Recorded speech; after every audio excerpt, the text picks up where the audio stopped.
You are here on purpose with a purpose by design. Hello, everybody. Welcome back to Purpose by Design. I am Dr. Pamela Hinkle, and I am so excited to have you here today for another episode in this amazing series of wholeness and health on purpose, because it is a choice. A lot of times we're led to believe that it's not a choice, but it is a choice. There's so many things that we can make different decisions on. Knowledge is power. And I am loving the fact that we are bringing you incredible guests that have so much knowledge and power. And today is the same. A friend of mine and somebody that I have been able to connect with in the coaching community. Dr. Linda is with us. Yay! Dr. Linda! Thank you so much. I'm so excited to be here, and this has been in due timing, right? Trying to collaborate and get together and just spread the message of good health, and I'm really excited to be here. So for some people that don't know me and a little bit about my background, I always remember Jack LaLanne back in the day. I don't know if y'all remember Jack LaLanne, right? And he was like the I would say the grandfather, the OG, as they would say, of fitness. And I think a lot of my journey started back then when I was a teenager. And growing up, I grew up so differently, where my parents, their medicine cabinet was outside. It was in the backyard. So my mom would go and grab some herbs, put them in some water, make a tea, and make us drink it. That was our medicine. Or if something was not right in our body, they would take us to a chiropractor. We just did things so differently, and that was normal for us. So naturally, I wanted to follow in that footsteps. And I remember a specific moment was when I was 13 years old. And when you're in middle school and kids can be really cruel. And it was maybe even when I was 12 years old. I just remember I was in middle school and a kid had said something not so nice to me. But he said something that just really, I think, was a turning point in my life at that age, where I started to go exercise, run. I started to go to the gym with my mom to one of the Jack LaLanne gyms in Southern California at such a young age. I was a teenager. And I'm really grateful for that my mom really sowed that seed in me. And I've had an undesirable insatiable quench that I just loved anything fitness and health. So that's kind of how I got my start. I wanted to actually do one of the toughest things, because at 14 years old, I started reading a book on the brain. That crazy? It's like, what kid picks up a book and starts reading on the brain? And I was just so fascinated. And I'm like, I want to be a brain surgeon. But the little problem with that, I hate blood and I hate needles. So I'm just like, okay, that's not a direction I'm going to go in. And knowing growing up under chiropractic care, growing up in that manner, I ended up going to chiropractic college. And in the process of that, I've taken a lot of postgraduate training with functional medicine, which is something we can chat about today, and really getting to the root cause of people's health problems. So fast forward now with everything that I'm doing, it's really about getting to the root cause of people's health issues and providing them a drugless natural solution. Because I truly believe that there is always a solution for every problem out there. So that's what I get to do every day. And I love it, because I get to see people's lives change. Oh, yeah, absolutely. In a drugless way. Oh my gosh, I love that. Dr. Linda, my father passed away in 2012 from heart disease, heart complications. And I didn't realize how many pills he was taking. I knew he took a lot. And his doctors all meant well. They took good care of him. But as you were saying that, I was thinking of my dad when he passed away, and I was looking at his medicine box that he carried with him, I Mm. was absolutely shocked to see how many different bottles were in there. And I remember asking his doctor then, I wish I would have asked it before, what is all of this for? And there was like two things in there that I really felt were maybe relevant for somebody that was in heart failure. And the rest of them were all like, well, this could cause this, so you have to take this for that. And then that could cause this, and then you have to take this for that. And then this will do this, so we have to take this to handle that. I just sat there going, oh my gosh. And then this, of course, because you're taking all of this, now we got to watch your liver. And then because we are watching your liver, now we got to watch your bladder. And now you have to have this test done for your bladder, this test done for your liver. And I was just like, oh my gosh, he was so full of medicine. And so I know you and I have discussed this numerous times, this whole idea of being healthy and whole on purpose, and that you don't necessarily, not knocking medicine here, need all of that. So I think that would be a great way for us to like jump in and have you just take off running. And that is the whole idea of taking that responsibility for your health and wholeness when it actually comes to these medications that we're taking as well. And that awareness of all of that. Like my dad wasn't aware. He was just being, well, now you need this and now you need that. And I think he was taking somewhere around 20 different pills in a Mm. day. That's a lot. So That is. educate us, please. Yes, yes. Well, for starters, teacher means doctor. And if your doctor is not teaching you, is not educating you, I tell patients, I'm like, you need to fire them Mm, because your teacher, your doctor should be your teacher. A teacher is there to so that you can learn, but also to educate you in the right path. We've yeah. had bad teachers and we've had great teachers. I remember my chemistry teacher in college. She associated everything to Tom Selleck. So I remembered everything she taught. She goes, chocolate and Tom Selleck. So the way she would explain things, I'm like, wow, I really like her. And I loved chemistry. It was organic chemistry, which is, it's a tough college class to take, but she just made me laugh and it was so funny. So I really believe that I believe that it starts with the individual. Yes, we have to take full responsibility for what we allow first in our mind. Mm, Are we going to allow a doctor to tell us you only have so many years to live? I don't believe in that nobody has authority to tell you how many years you're going to live or the quality of your health. I don't believe that nobody has that authority. right. So we have to take responsibility for where am I in my life at this point with my health? What did I do to get here? And if I created the situation, then I can create the solution. Well, that's good. But both the problem and the solution are within us. However, we may need some guidance along the way. So when one, we take full on responsibility. Two, it's just like your doctor should be at the level, you're a team. He or she is not above you. They're not bossing you around because we don't like to take orders. As soon as somebody tells you, you can't do that, what do you do? Inside, you're standing up, you're crossing your arms, kind of like they're telling you, sit down, but inside, you're standing.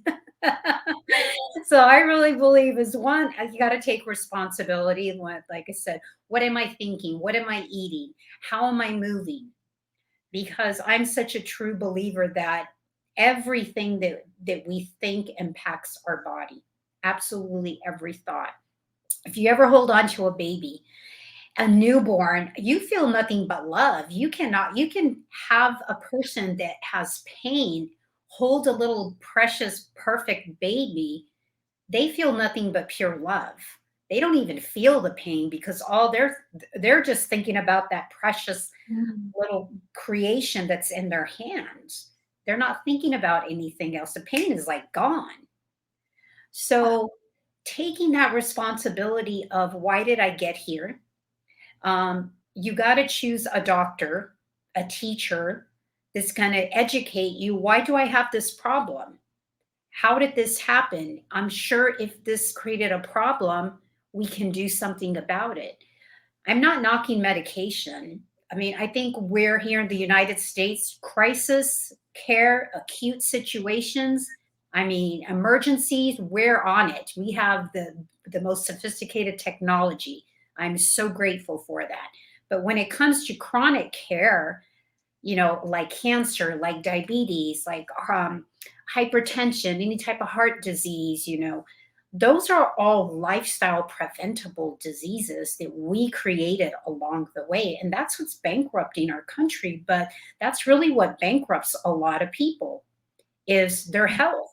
Insurance will only cover so much, the cost of medications, procedures, and a lot of people lose everything just at the sake of their health. There's a saying is like we sacrifice our health to gain wealth, but then we sacrifice and we let all that wealth that we accumulated, we're using it to get our health back. Hmm.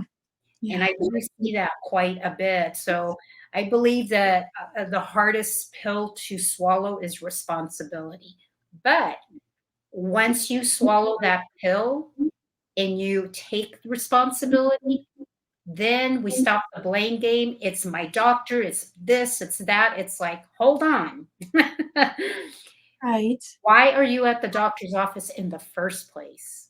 So we really have to take full responsibility for whatever is going on in our life. And like I said, once you take that first step of just taking responsibility, I believe a lot can change after that. So let's talk about, okay, I created this mess. Now what? Yes. Let's start with awareness. Okay, why do you think every time a patient comes in to see me for the physical medicine aspect where they're physically in front of me, they're in for some sort of pain. And I've had this quite a bit, people that are maybe, carrying 50 or 60 or 100 pounds extra. And they're like, I hurt, all my joints hurt, or I have back pain. And I'm like, well, what do you think caused it? And they're like, I don't know. I'm like, no, let's think about it. Let's think about it. And most of them were like, well, I'm not exercising as much. Okay, great. So now you can start exercising. That's an awareness. What else? How are you eating? Well, I could be eating better. Number 2, we can start working on your dietary changes. How's your sleep? Well, so they start telling me they're basically creating their own wellness program at the time. It's just having that open communication. What do you think you can do better? How are your relationships? How is your relationship with your spouse, with your business partner? Do you have a community that supports you? What do y'all talk about? Do you just complain? And I had a patient the other day, and she's like, I'm always stressed out. I'm worried, worried, worried. And she was everything on the news. I'm like, whoa, whoa, whoa, whoa, whoa. I said, stop. Turn off the television for 1 week. I saw her like 3 days later. She comes in. She's like, I'm so much calmer. I'm like, you think? You think that the bad news had an impact? She goes, so then I started giving her, I said, you want to watch something? And you're probably familiar with Joyce Meyer's work, Battlefield of the Mind. I said, start watching these videos, get her book. And I told her about another video series, Winning the War in Your Mind. And she was in today and she's like, oh my gosh, she is so funny. And it's so true what she's saying. And I'm here worried about all this stuff. And I'm just creating my own problems. So she became responsible, but there was also an awareness. So she started to become like aware. And then we started talking about, okay, her diet. What are you eating? Do you think you're eating healthy? And I always say my version of healthy and someone else's version of healthy is different, but it all depends on the individual. Once again, is it an athlete? Is it a growing child? Is it an elderly? It's different for everybody. So we decide, and we bring them once again, and for them to be aware of what are you doing? Because sometimes we just get so stuck in the mess that we can't see our way out. And that's where a friend, that's where a doctor, that's where a coach comes in. And they have no, let's say, investment in the sense that they're just there to kind of help you, but you have to make the choice and you have to do the work. And I think that's really important. And, one of the things that's really changed a lot with medicine too, Pamela, and I often tell this to patients, it's not your doctor's fault. You are in the doctor's office for a reason. What actions have you done that have taken you to the doctor's office?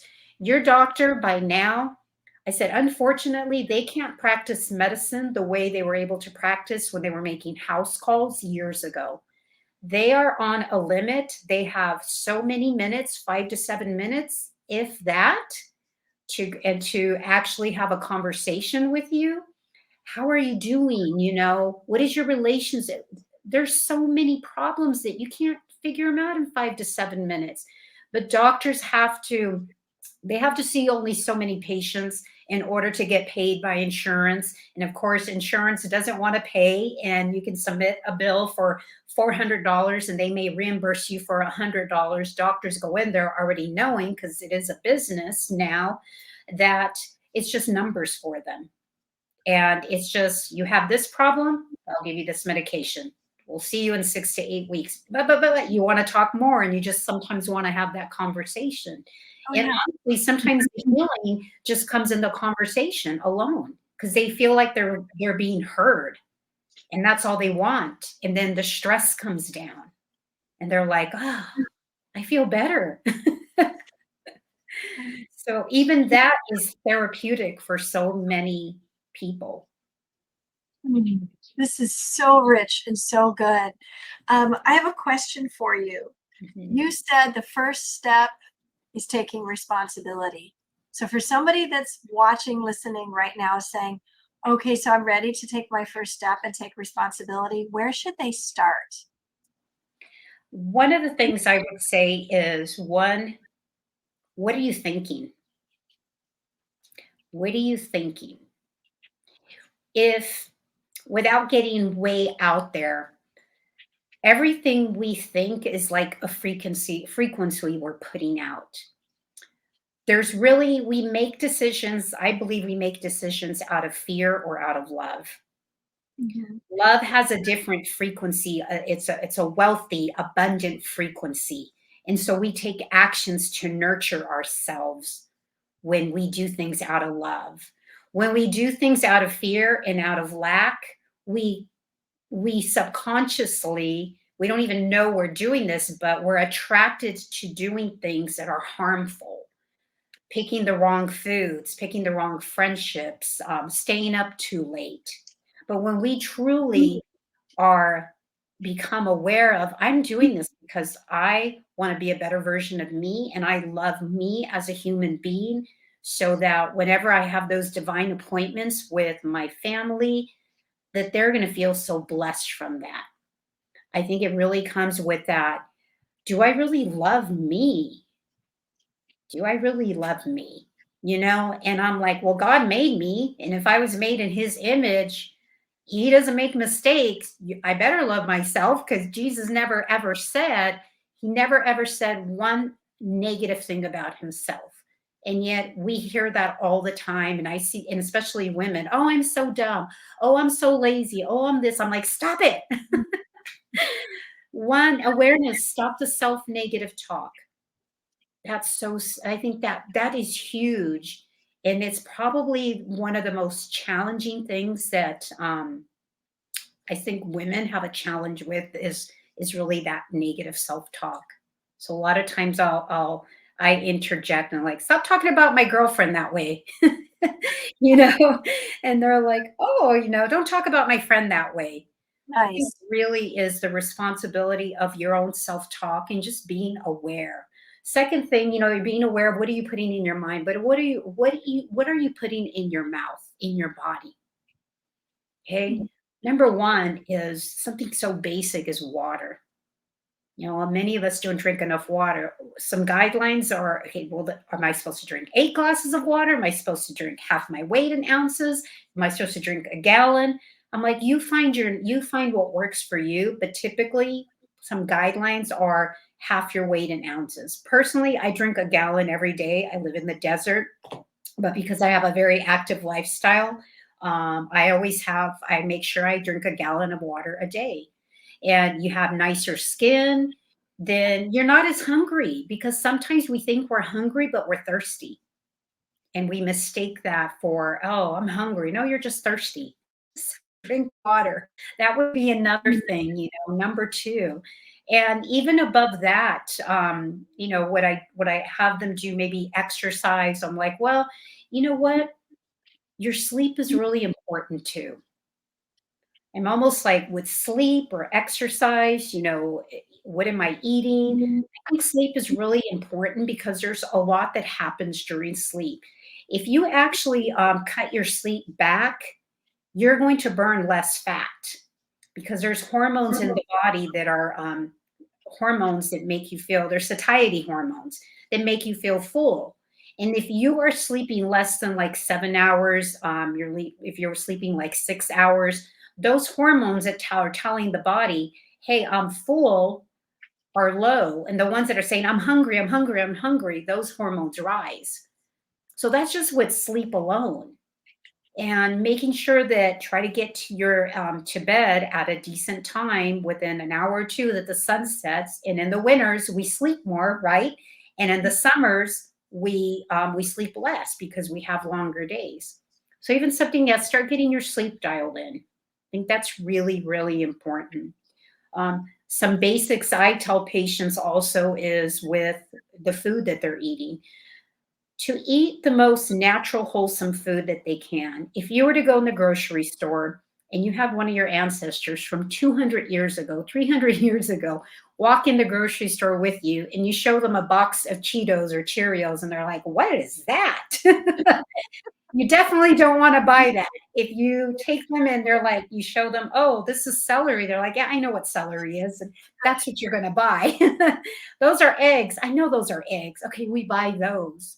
But they would look at, what are these things? You see chips and anything in boxes, stay around the perimeter of the store. A lot of vegetables when in season. You want to eat for what's in season in your area. Most of the time in the winters, we eat actually more meat, more animal protein, because that's what's available. So eat anything that doesn't have maybe a label on it and you recognize it, because if there is a label on it, it has to tell you what's in it. Then it's just like, man made this. God didn't make this. So those are really simple. And if you have to just start with, okay, 50-50, because many people, it's maybe eat 10% of food that doesn't have a label and everything else is processed, then you start slowly, and you just keep increasing that number until, so you have a flex day on a weekend. But when you start to feel so good, it's really, you don't want to go back and eat the way that you used to eat. And I challenge patients for 4 weeks. I tell them, I just want you to follow this template for 4 weeks. After that, you can go and have a party, eat whatever you want. And they do, and they feel horrible. And because they have been in so much pain for years, that was normal for them. And then when they start feeling good, they're like, wow, I really feel good. But they forgot how bad that they felt until they go back and experience, and they're like, oh no, I am not going back there no more. But sometimes we need that contrast.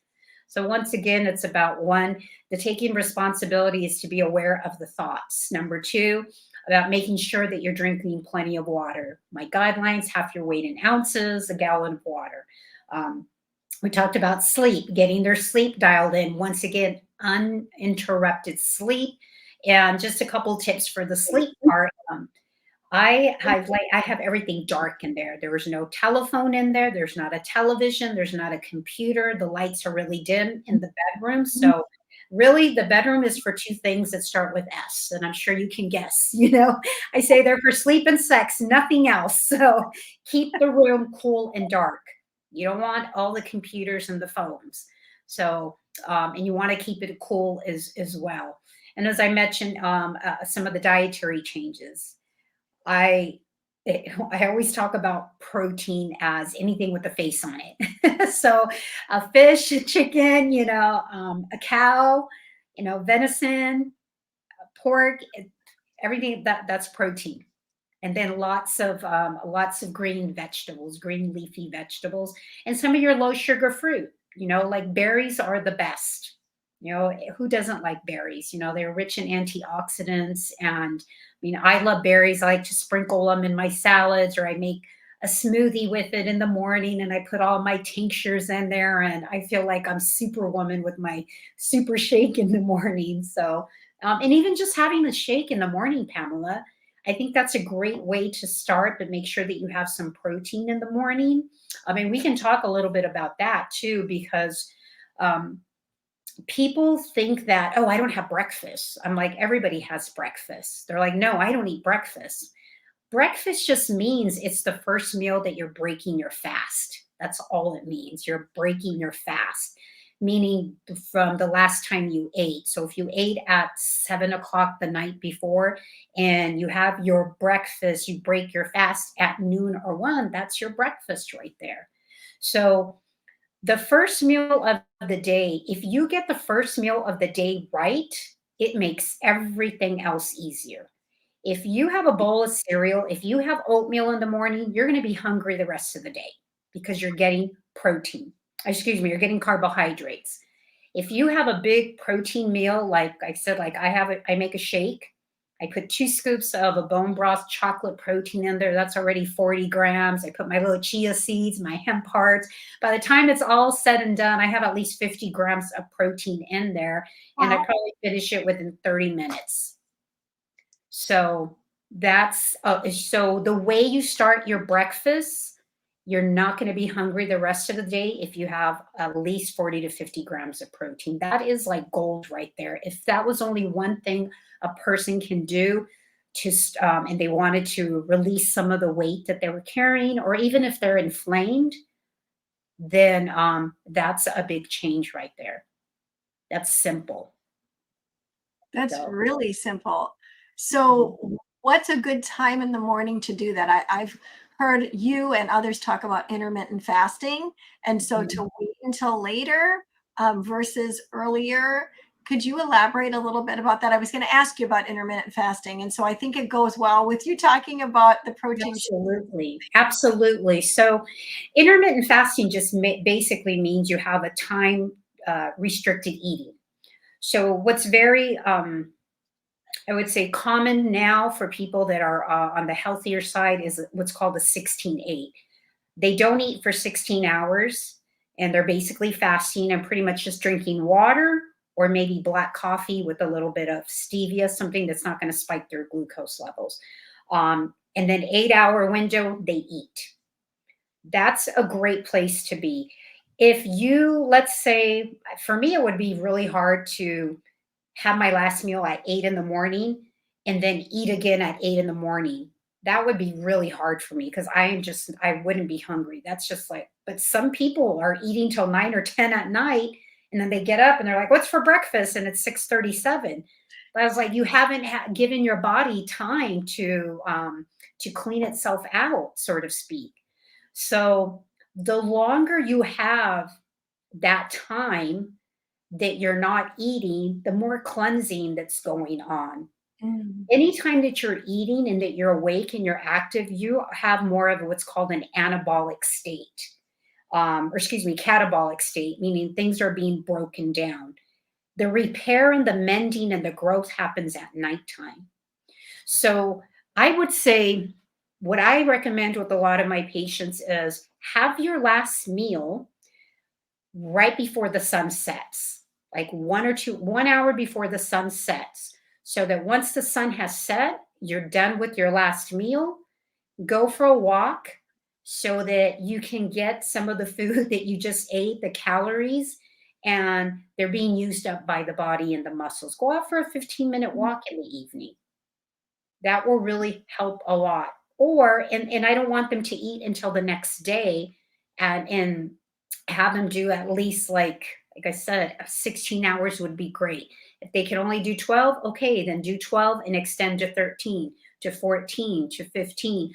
One of the things that I have seen work really well with intermittent fasting is I will have them drink some water and put a little bit of lemon in it.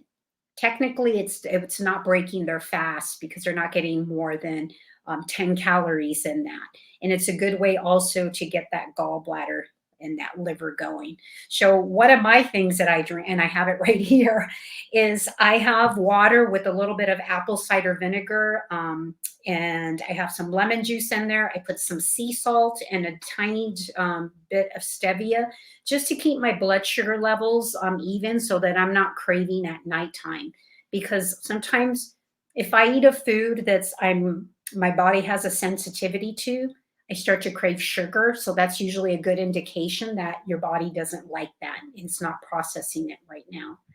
So so I will have that even at nighttime. I'm like, oh, I'm craving something. And for whatever reason, because sometimes when your hormones are wonky and you're stressed, some people crave sweets.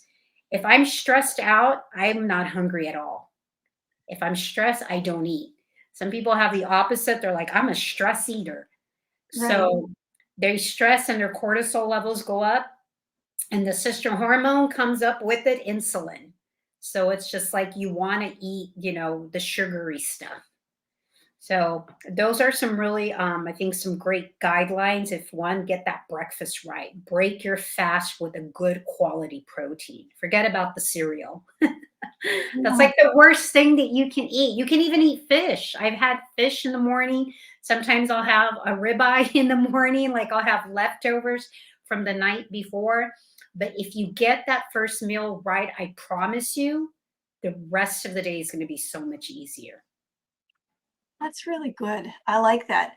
Do you have instructions on that people could look up that find out about how to, number one, make those protein shakes in the morning, or where to get a good protein? Because proteins are a dime a dozen, but a good one's one in a million, right? Yeah. So would you make any suggestions on that for us? Absolutely.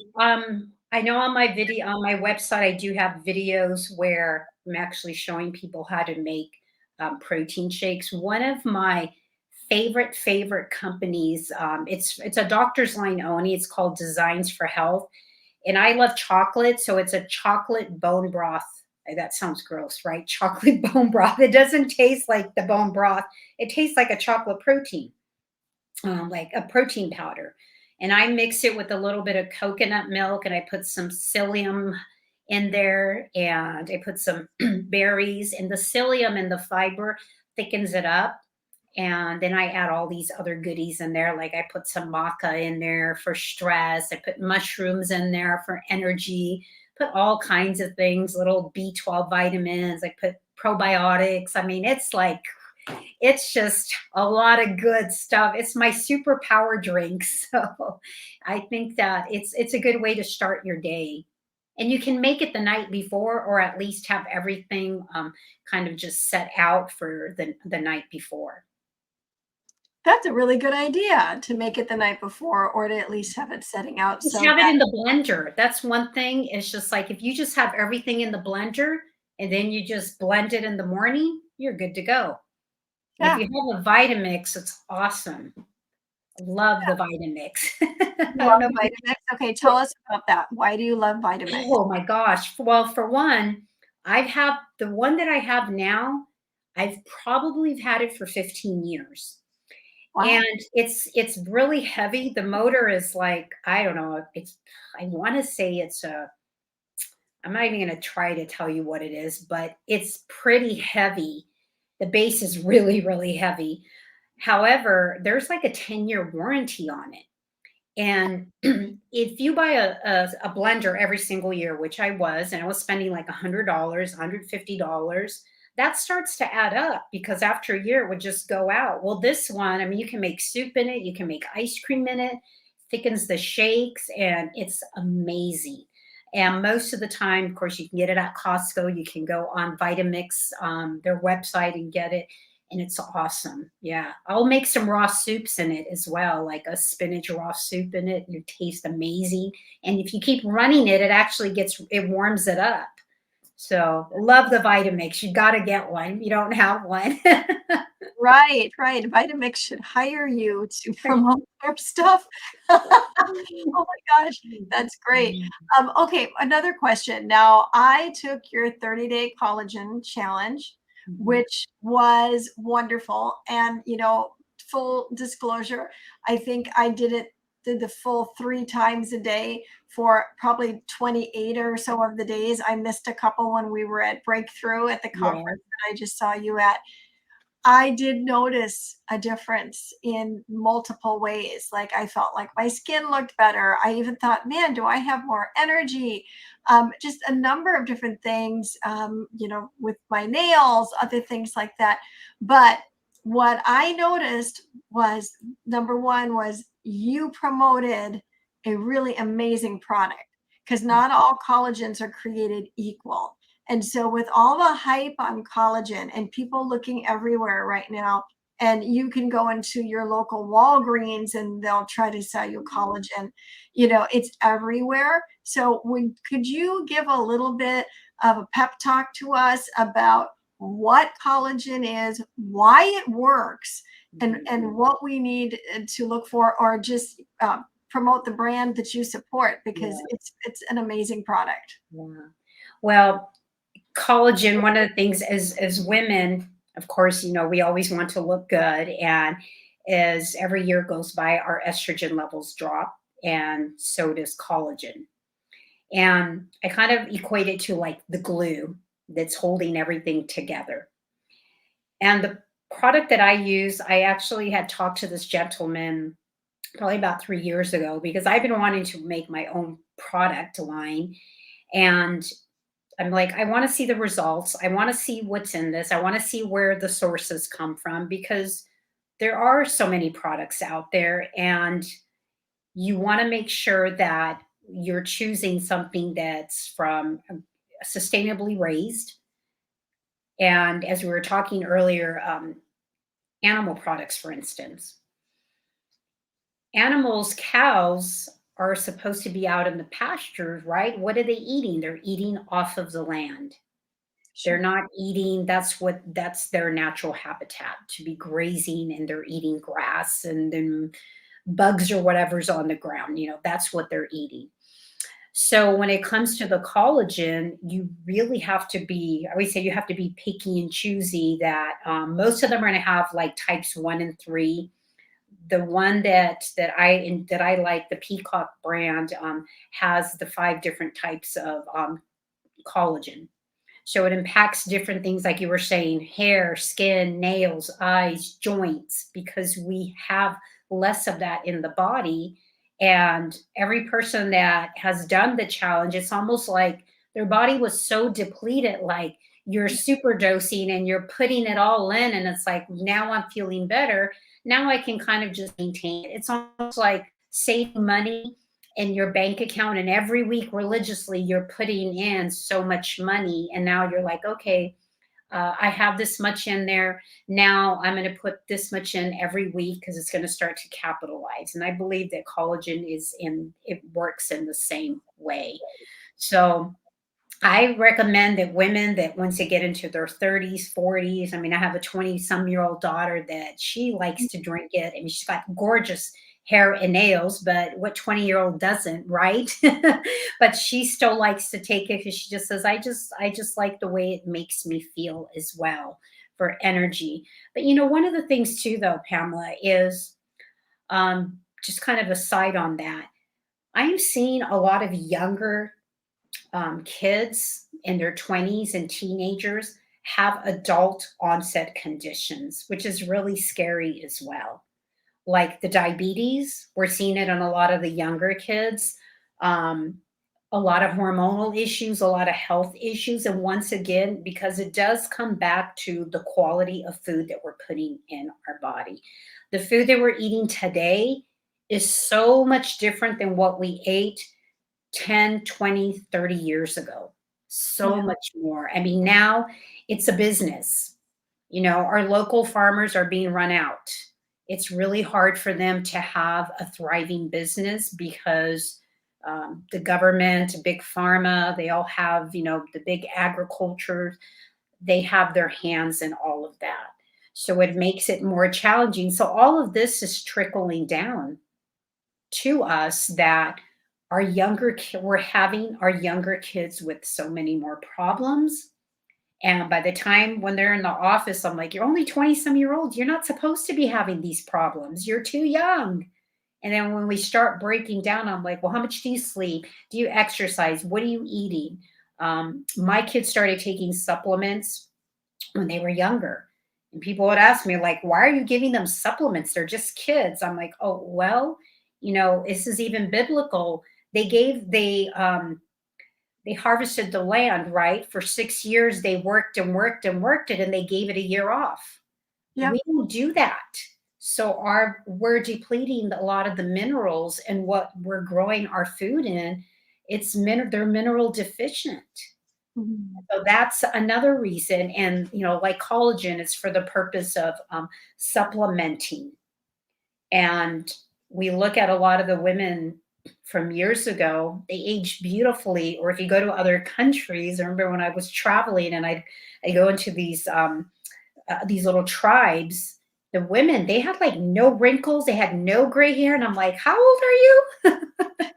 And they were in their 60s. They have this beautiful, vibrant skin, and they were just, their teeth were white and straight. I mean, there was no dentist or orthodontist there. And I mean, they ate off of the land. And it was Mhm. just incredible to see. So kind of coming back to that, you know, with collagen, I personally have been taking it for years. My husband takes it. I have my mom take it, and my mom's in her 80s.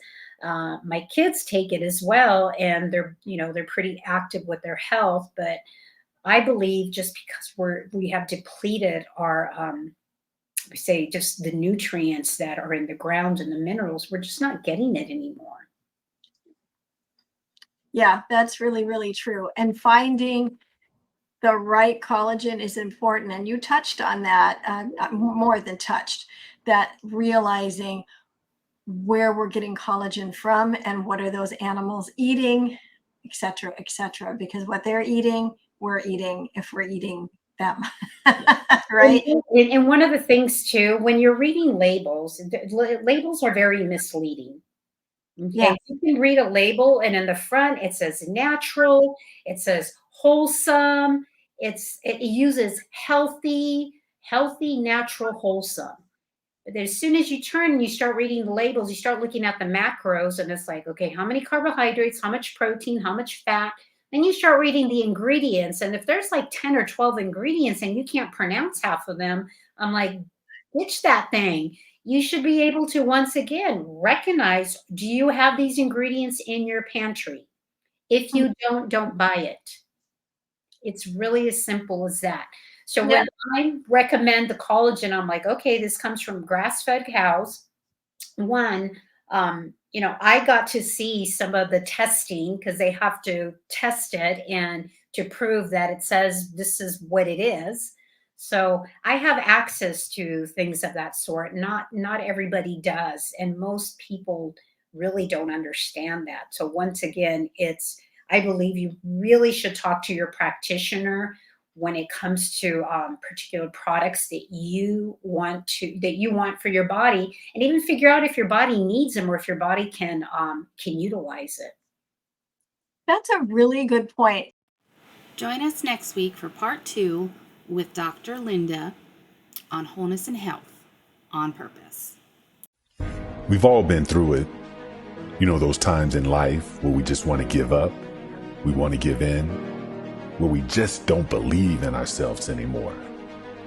You remember that mountain that looked impossible to climb, but you did it anyway? Do you remember that race that you didn't think you could finish and you ended up on top? But see, you listen to the voice inside of you, the one that encourages you, inspires you, and drives you to do things that you didn't think you were capable of. Listen to the voice. It says one phrase that will ignite a flame in you that will set the world on fire. Can you hear it? Listen. You have something special. You have greatness within you. Les Brown and John Tellerico present The Greatness in You. This book anthology is changing lives around the world. The magic of the human spirit is highlighted by these timeless stories of men and women who are inspiring others to discover their own greatness. A collective of talented authors has been assembled for this project. NFL Hall of Famer Brian Dawkins, influencer and entrepreneur Alicia Little, Deputy Governor of the British Virgin Islands David Archer Jr., and world-renowned actor Sam Humphrey. Through their commitment, dedication, and determination, you'll learn how you can overcome any challenge, move into your highest potential, and embrace the miracles of life. You will hear 30 empowering stories led by the world's greatest motivational speaker of our time, the legendary Les Brown. His voice has inspired millions around the globe to find their greatness.